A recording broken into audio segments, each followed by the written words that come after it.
എല്ലാ മനുഷ്യനും ആഗ്രഹിക്കുന്ന ഒരു കാര്യമാണ് ഒരു ദൈവപ്രവൃത്തി കണ്ട് സന്തോഷവാനായിരിക്കണം. നിങ്ങളുടെ ആഗ്രഹം ഈ ദിവസങ്ങളിൽ പൂർത്തിയാക്കപ്പെടാൻ പോകുന്നു. നിങ്ങളുടെ കൺമുമ്പിൽ വിശ്വസിക്കാൻ പറ്റാത്ത ചില ദൈവപ്രവർത്തികൾ ഏറ്റവും അടുത്ത ദിവസങ്ങൾ നിങ്ങൾ കാണാൻ പോകും. അങ്ങനെ ഒരു ആത്മീക ദൂതാണ് ഇന്ന് നിങ്ങളോട് പറയാൻ പോകുന്നത്. യെശയ്യാ പ്രവാചകന്റെ പുസ്തകം 60-ാം അധ്യായം 5-ാമത്തെ വാക്യം. നിന്റെ ഹൃദയം പിടച്ച് വികസിക്കും, സമുദ്രത്തിന്റെ ധനം നിന്റെ അടുക്കൽ ചേരും, ജാതികളുടെ സമ്പത്ത് നിന്റെ അടുക്കൽ വരും. ഈ ദിവസങ്ങളിൽ പ്രതീക്ഷിക്കാത്ത ചിലത് നിന്റെ ലൈഫിലേക്ക് വരാൻ പോകും. ഒരു സാധ്യതയുമില്ലാത്തിടത്ത് ദൈവത്തിന് എന്തോ ഒരു കാര്യം നിനക്ക് വേണ്ടി ചെയ്യാനുണ്ട്. ഈ പ്രഭാതം സങ്കടത്തോടെ തുടങ്ങരുത്, ദുഃഖത്തോടെ തുടങ്ങരുത്. ചില ദൈവപ്രവൃത്തി കണ്ട് നിന്റെ ഹൃദയം പിടച്ച് വികസിക്കും. എത്ര പേർ ആഗ്രഹിക്കുന്നുണ്ട് വർഷങ്ങളായി കാത്തിരുന്ന ആ ദൈവപ്രവൃത്തി ഇതാ എന്റെ കൺമുമ്പിൽ ദൈവം കൊണ്ടുതരാൻ പോകും. അത് കണ്ട് നിന്റെ ഹൃദയം പിടച്ച് വികസിക്കും.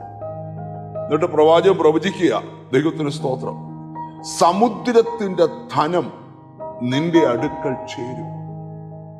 ഏതൊക്കെയോ സാമ്പത്തിക വിഷയത്തിനകത്ത് ഞരങ്ങുന്ന ചിലരെ ഞാൻ ഈ വചന വെളിപ്പാടിന് മുമ്പിൽ കാണുക. എവിടെ നിന്ന് എന്ന ഒരു ചോദ്യം നിങ്ങളുടെ ഉള്ളിലുണ്ടെങ്കിൽ, നിങ്ങൾ പ്രതീക്ഷിക്കാത്ത സ്ഥലത്തു നിന്ന് ചിലതൊക്കെ നിന്റെ ലൈഫിൽ വന്നു ചേരുവാൻ പോവുകയാണ്. 2 ദിവസം മുമ്പേ വലിയ കടബാധ്യതയിൽ നിന്ന് വിടുതൽ കിട്ടിയ ഒരാൾ എന്നോട് പറഞ്ഞു, പ്രതീക്ഷിക്കാത്ത ഒരു സ്ഥലത്തു നിന്നാണ് ദൈവം എനിക്ക് വേണ്ടി അത്ഭുതം ചെയ്തത്. അത് കണ്ടപ്പോ എന്റെ ഉള്ളം നന്ദി കൊണ്ട് നിറഞ്ഞു. ഈ ഷോർട്ട് മെസ്സേജിനകത്ത് ഈ ദിവസങ്ങളിൽ ചിന്തിക്കാത്ത ഇടത്തു നിന്ന് ചിലതൊക്കെ നിന്റെ ലൈഫിൽ വന്നു ചേരാൻ പോവാം. അടുത്ത പദം കൂടെ കേട്ടെ, ദൈവത്തിന് സ്തോത്രം. ജാതികളുടെ സമ്പത്ത് നിന്റെ അടുക്കൽ വരും. സ്തോത്രം. എന്നും കരഞ്ഞുകൊണ്ടിരിക്കുവല്ല, ദുഃഖിച്ചുകൊണ്ടിരിക്കുവല്ല, ചിലതൊക്കെ കണ്ട് നന്ദി കൊണ്ട് ഉള്ളം തുള്ളുന്ന ദിവസങ്ങൾ വരിക. അങ്ങനെ വിശ്വസിക്കാം, അങ്ങനെ പ്രാർത്ഥിക്കാം. കാരുണ്യവാനായ ദൈവമേ, സ്വർഗസ്ഥ പിതാവേ, വളരെ നീണ്ട വർഷങ്ങളായി ആമീൻ നിലവിളിച്ച് കരയുന്ന ചിലരുടെ മുന്നിൽ കണ്ണുകൾക്ക് വിശ്വസിക്കാൻ പറ്റാത്ത, കാതുകൾക്ക് വിശ്വസിക്കാൻ പറ്റാത്ത ഒരു വലിയ ദൈവപ്രവൃത്തി ഈ നിന്റെ മക്കളുടെ മേൽ വെളിപ്പെടാൻ പോകുന്നതോട് സ്തോത്രം ചെയ്യുക. എന്നോട് ചേർന്ന് പ്രാർത്ഥിക്കുന്ന മക്കളെ നിന്റെ നാമം ചൊല്ലി പിതാവിന്റെയും പുത്രന്റെയും പരിശുദ്ധാത്മാവിന്റെ നാമത്തിൽ അനുഗ്രഹിച്ച് പ്രാർത്ഥിക്കുന്നു. അവർ അനുഗ്രഹിക്കപ്പെടട്ടെ, യേശു ക്രിസ്തുവിൻ നാമത്തിൽ തന്നെ. ആമേൻ.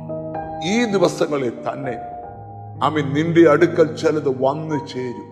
അത് കണ്ട് നിന്റെ ഹൃദയം പിടച്ച് വികസിക്കും. അങ്ങനൊരു സമയം വരുന്നു, കാത്തിരുന്ന് കാണാം. God bless you.